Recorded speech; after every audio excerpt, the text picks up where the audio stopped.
Bonjour à tous, bienvenue dans Cult and Click pour une nouvelle vidéo caniculaire. Alors, il fait beau, il fait chaud, vous en avez marre de transpirer à n'en plus finir. Vous cherchez un coin frais, alors il y a bien évidemment votre frigo, mais il y a aussi le cinéma. Et ça tombe bien puisque dans cette vidéo, on va vous parler des 10 gros films de l'été qui vont donc arriver. Mais avant cela, si vous n'êtes pas abonné à la chaîne, n'hésitez pas à le faire et à rejoindre la grande famille, comme dirait Vin Diesel. Donc voilà. Alors, c'est parti pour ces 10 gros films de l'été, les fameux blockbusters, ceux qui vous invitent à en prendre plein la tronche et surtout à acheter du popcorn et un petit coca. Mais vous n'êtes pas obligé, bien évidemment. Mais avant ça, précisons quand même qu'il y a eu de très gros films, enfin, très gros, de gros films qui sont sortis ces dernières semaines. Alors en vrac comme ça, comme on enregistre le 26 juin cette vidéo, il y a Toy Story 4 qui vient de sortir, réalisé par Josh Cooley, qui avait écrit le scénar de Vice Versa. Les critiques sont extrêmement positives pour le nouveau Disney Pixar, et il y a eu un démarrage assez bourrin aux États-Unis, alors moins que les attentes, mais bourrin tout de même, ce qui fait donc vachement plaisir à Nicole de la Conta chez Disney, parce qu'elle passe décidément une fort belle année 2019. Autre film encore à l'écran, il y a Godzilla 2, le roi des monstres, qui personnellement m'a vachement déçu, moi qui aime pourtant énormément les gros films de monstres. Bon voilà, il y a également John Wick 3 que vous pouvez toujours aller voir avec Monsieur Keanu Reeves. Et puis il y a deux films également qui ont été massacrés par la critique et qui ne trouvent pas leur public. Alors si vous avez le cœur sur la main, il y a X-Men Dark Phoenix, le dernier film des X-Men, avant le fameux reboot avec le MCU, l'arrivée des X-Men aux côtés des Avengers, mais ça il va falloir attendre un petit peu. Et puis il y a Men in Black International avec Chris Hemsworth. Oui, je le dis vachement bien. Et la divine Tessa Thompson. Il y a également Aladdin, hein, Rocketman, le biopic sur Elton John. Et enfin, pourquoi pas, le nouveau film de Chucky, la poupée qui fait pas peur, qui s'appelle Child's Play. Donc voilà, mais alors quels sont les 10 films de l'été?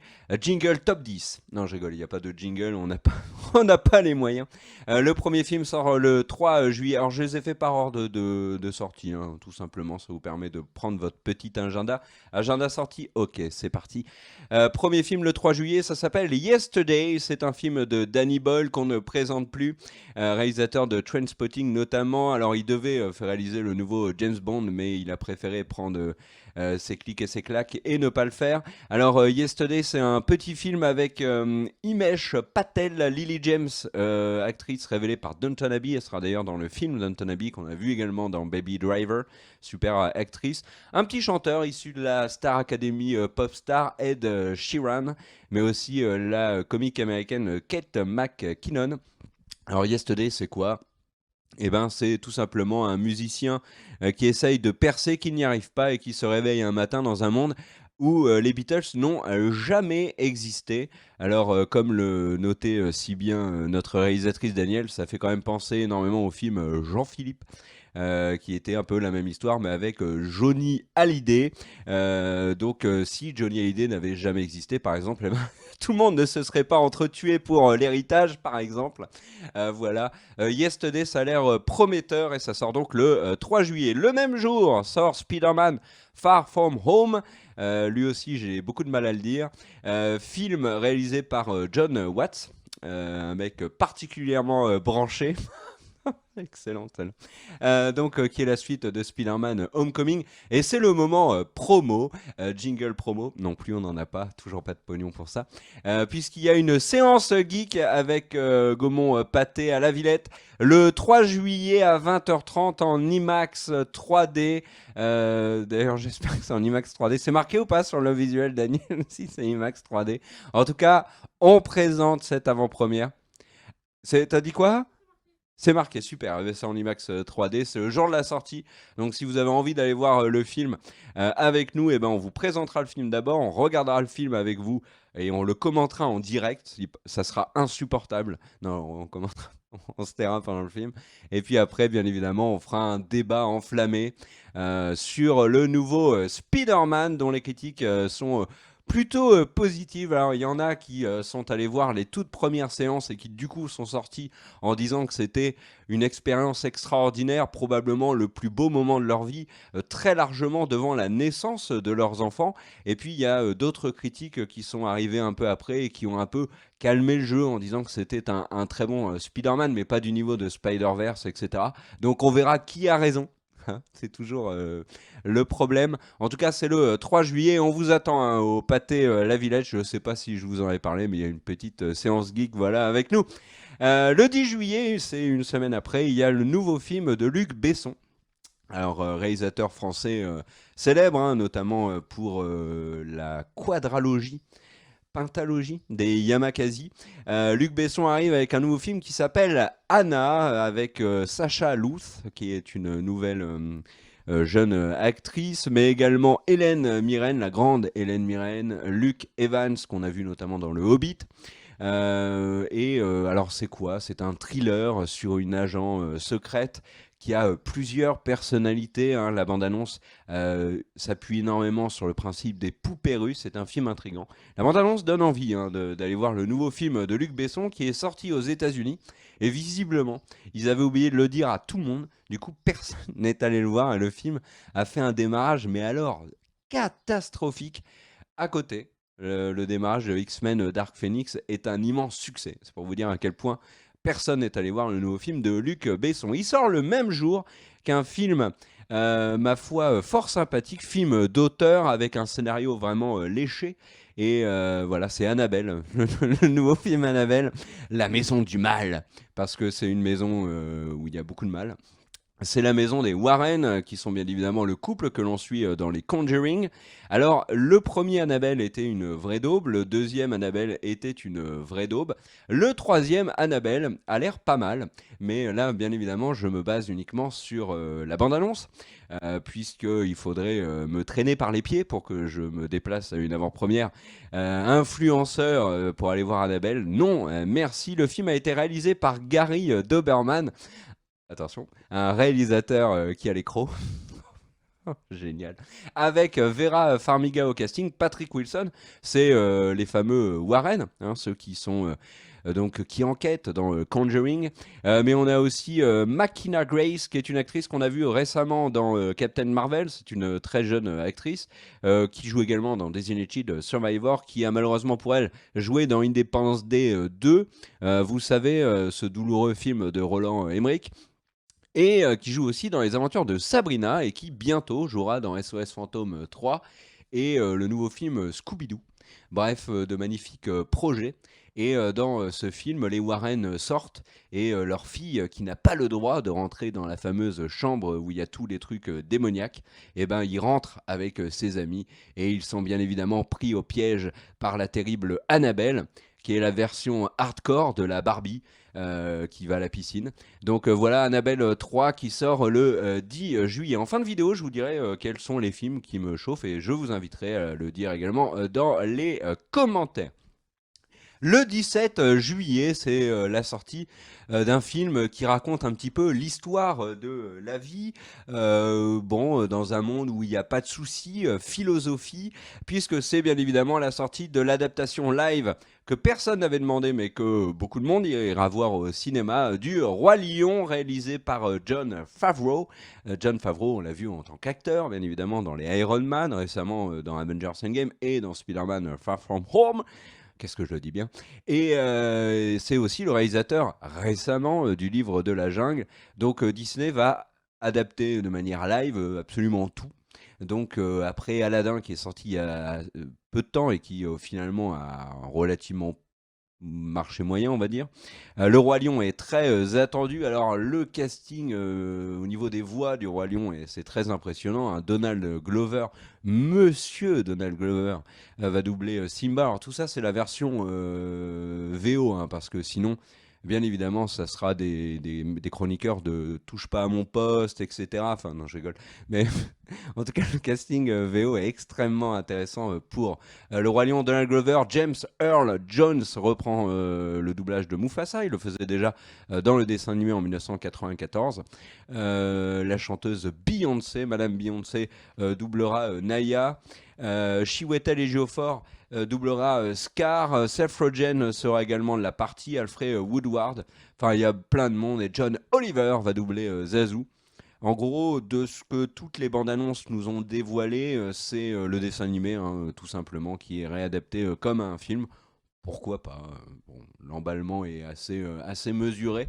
Il faut bien le reconnaître, en tout cas de mon côté, hein. Vous avez tout à fait le droit de vouloir voir le Roi Lion au cinéma dans cette adaptation live, surtout si vous n'avez pas pu le voir au cinéma en 1994, parce que vous êtes jeune et que moi un peu moins.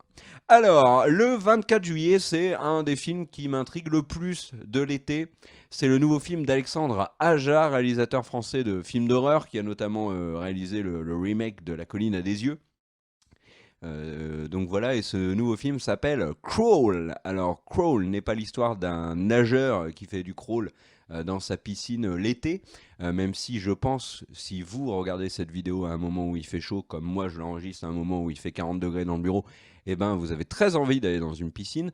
Crawl, c'est pas ça, en fait, c'est un film avec des alligators vraiment pas sympas qui ont envie de manger deux personnages interprétés par Kaya Scodelario pour l'héroïne et son père interprété par Barry Pepper. Barry Pepper, super acteur qu'on voit plus depuis des années malheureusement, mais qu'on avait eu le plaisir de voir dans Il faut sauver le soldat Ryan de Steven Spielberg.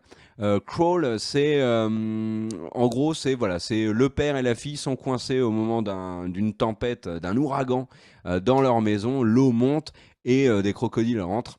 Et du coup, ils sont coincés dans la maison à peu près tout le film. La bande-annonce donne vraiment envie, même si elle a tendance à nous montrer, on va dire, 80% du contenu du film. Ça nous laisse quand même 20% de plaisir de découverte. Et ça, franchement, merci. Donc ça, c'est le 24 juillet. Le 31 juillet sort un gros film qui a ma palme du film dont j'en ai absolument rien à faire. C'est Comme des bêtes 2, réalisé par Chris Renaud et Jonathan Delval, pardon. Désolé Jonathan, j'ai explosé ton nom. C'est la suite de Comme des bêtes 1, qui était à mes yeux une gentille copie aseptisée de Toy Story, mais adaptée aux animaux. Bon, ça fera plaisir aux enfants que ce Comme des bêtes 2. Notez, hein, si vous voulez emmener la petite sœur, le petit frère, les neveux, les cousins. C'est le 31 juillet pour le retour des animaux. Même principe, hein, ils vivent une vie parallèle quand nous, les maîtres, nous sommes loin de la maison.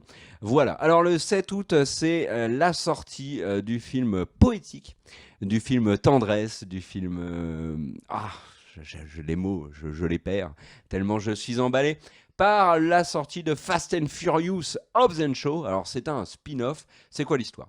En gros, Dwayne Johnson et Jason Statham, dans le précédent Fast and Furious, ont connu un vrai succès auprès du public. Fast and Furious 7 a eu énormément de succès. En parallèle, Vin Diesel, visiblement, casse les bonbons d'absolument tout le monde. Dwayne Johnson et Vin Diesel ne peuvent pas se piffrer. Du coup, pour Fast and Furious 8, c'était un petit peu compliqué, d'autant que Michelle Rodriguez, qui joue également dans la franchise Fast and Furious, n'avait pas envie de revenir tant que Vin Diesel était là.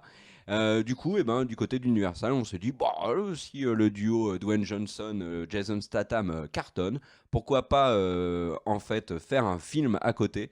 C'est exactement ce qu'ils ont fait. Ça s'appelle Hobbs and Shaw. C'est également avec Vanessa Kirby qu'on a vu dans The Crown, excellente actrice.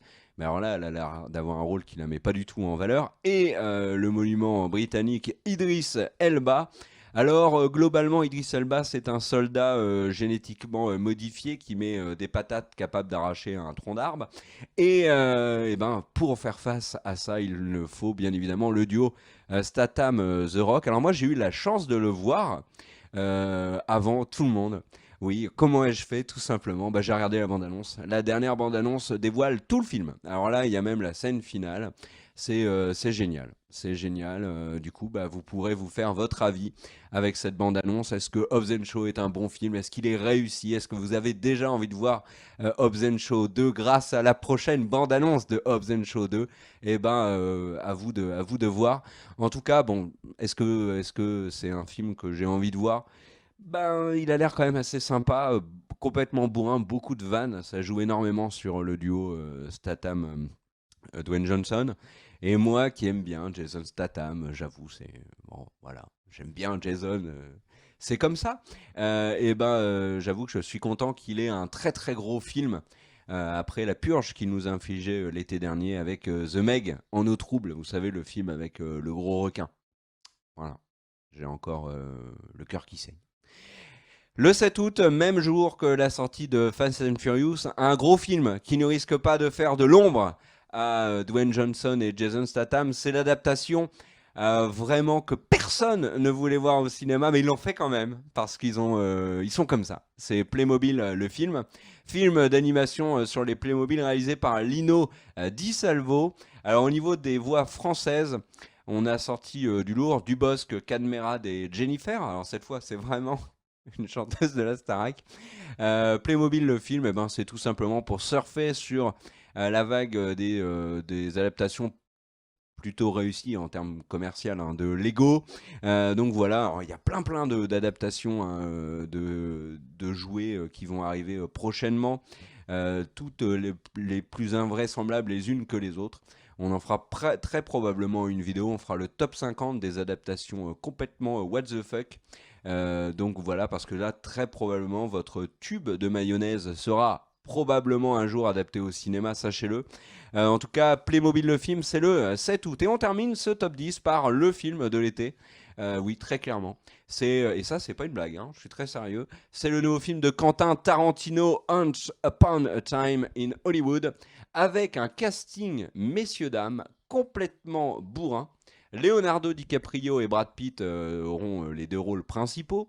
Margot Robbie est également de la partie. Elle joue Sharon Tate, actrice réelle, hein, qui malheureusement a été assassinée dans le cadre du massacre de Charles Manson à Hollywood. Hein, c'est extrêmement médiatisé. Al Pacino également de la partie. Est-ce qu'on vous présente Al Pacino? Bien sûr que non. Timothy Olyphant, acteur de la série Deadwood notamment, de Scream 2, hein, il avait marqué les esprits dans Scream 2, mais aussi récemment dans Santa Clarita Diet, série Netflix qui a été annulée comme une malpropre. Kurt Russell, pareil, Kurt Russell, on ne le présente plus. Alors, il y a bien évidemment les acteurs fétiches de Quentin Tarantino, de Quentin, comme il aime bien qu'on l'appelle quand on lui téléphone. Kurt Russell, j'ai déjà dit, mais il y a aussi Michael Madsen, Tim Roth, et puis également au casting, Damian Lewis, le héros de la série Homeland, qu'on voit actuellement dans la série Billions, Dakota Fanning, Emile Hirsch. Voilà, qu'est-ce que je peux citer encore? Clifton Collins Jr. de Westworld. Et j'ai envie de terminer par le dernier rôle d'un monsieur qui est malheureusement décédé il y a peu, Luke Perry, le Dylan de Beverly Hills, également acteur dans la série Riverdale. Et il termine sa carrière prématurément malheureusement, mais par un film qui a été acclamé à Cannes et par les critiques récentes. C'est donc Once Upon a Time in Hollywood, le nouveau Quentin Tarantino. Avant de se quitter, quand même, il y a quelques films dont j'ai envie de parler, alors que je reviens rapidement sur ma petite fiche. Alors déjà, dans ces 10 films-là, quels sont les films que j'ai vraiment envie de voir? Il y a le nouveau Spider-Man, bien sûr, hein, on aime le MCU sur Cult & Click. Le Hana de Luc Besson, pourquoi pas Crawl, parce que ça va être le film de créature de l'été qu'on va apprécier, ou pas d'ailleurs. Celui de l'été dernier, j'en ai déjà parlé, c'était The Meg, et c'était pas terrible. Le Roi Lion 2, par curiosité, un petit peu de nostalgie. Hobbs & Shaw parce que ça va être bourrin et qu'il va y avoir des punchlines toutes les 30 secondes. Et puis bien évidemment, mais ça je l'ai déjà dit, je me suis vendu un petit peu avant, Once Upon a Time in Hollywood, le nouveau film de Quentin Tarantino. Il y a d'autres films qui sortent que je n'ai pas cités et je vais le faire maintenant. Le 17 juillet, il y a un film très prometteur qui s'appelle Earth Mill avec Elisabeth Moss, l'héroïne de La Servante écarlate, et également Cara Delevingne. Ça a l'air très intéressant, c'est sur un groupe de musique de demoiselles. Alors il y a l'héroïne qui fait une boulette, enfin voilà, ça a l'air je vous explique extrêmement mal l'histoire. Je pense que là c'est cata, mais en tout cas le film a l'air vraiment chouette. Je vous invite à regarder la bande-annonce. Le 24 juillet, il y a un film d'animation japonais qui fait déjà parler, c'est Wonderland, le royaume sans pluie, de Keiichi Hara. Donc voilà, qui a notamment fait grand bruit au festival d'Annecy. Et puis parce que il faut quand même parler à un moment donné de ce grand acteur qui est Gérard Butler. Gérard Butler, sachez, il revient dans nos salles le 28 août pour La Chute du Président, qui est en fait la suite de La Chute de Londres, qui était la suite de La Chute de la Maison Blanche. Les deux premiers cités étaient franchement pas terribles. Du coup, on est vachement emballé par le nouveau, La Chute du Président, avec Morgan Freeman, cet immense acteur qui de temps en temps fait quelques purges parce qu'il faut bien payer les factures, et on le comprend. Vous allez me dire, mais il n'y a pas de film français dans ta liste. Et c'est vrai, il n'y a pas de film français, mais il y en a quand même qui sortent. Et attention, c'est du lourd. On a Quand on crie au loup de Marie-Lou Berry qui sort le 3 juillet avec Gérard Jugnot et Bérangère Krief. Bérangère Krief qui est une actrice qu'on a vue notamment dans Bref et qui fait du stand-up, qui est une super humoriste. Le même jour sort L'arme ultime du cinéma français pour cet été. Si vous vous baladez sur les replays de TF1, etc., vous avez pu voir la publicité. C'est Ibiza. Ouais, ça envoie déjà, rien que le titre, ça vous fait rêver. Hein, ok, on est tous d'accord. Le 3 juillet avec quand même un casting 3 étoiles. Christian Clavier, Mathilde Seigné, Joe Star. L'histoire de ce film, j'avoue, j'ai pas creusé. Ça ne m'intéresse pas du tout. Et puis alors ensuite, il y a un autre film. C'est quoi cette mamie avec Chantal Latsou, Lucien Jean-Baptiste et Julie Gaillet également. Une formidable petite comédie française. Aucun film français, on va dire, ambitieux en termes de spectacle, etc. Vraiment, le cinéma français n'a pas envie d'aller se frotter aux grosses productions américaines estivales. Et notez quand même qu'il n'y a aucune, malheureusement, grosse sortie d'animation française, et même tout court de grosses sorties d'animation. Enfin, vous allez me dire, il y a comme des Bêtes 2, oui, enfin, c'est pas non plus extraordinaire. Toy Story 4 et tranquille, ça, il risque d'être avec Le Roi Lion, bien évidemment. Le film de l'été. D'ailleurs, les gros succès de l'été, un petit pari comme ça, box-office, qui va être le roi de l'été au niveau du box-office. Alors, il y avait un doute sur Toy Story 4, mais son démarrage aux États-Unis, aux environs de. C'est même pas des environs, c'est 118 millions de dollars pour son premier week-end, c'est très bien, mais les estimations le plaçaient pas loin des 200 millions, donc on en est loin. Du coup, Toy Story 4, j'ai des doutes.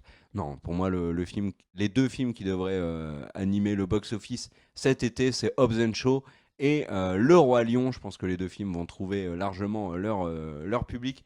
Et on peut peut-être, mais j'ai un peu de doute quand même là-dessus, envisager le milliard pour Spider-Man Far From Home. Alors il y a un truc quand même, c'est que Spider-Man Far From Home va profiter d'un avantage gigantesque qui est d'être le premier Marvel après Endgame.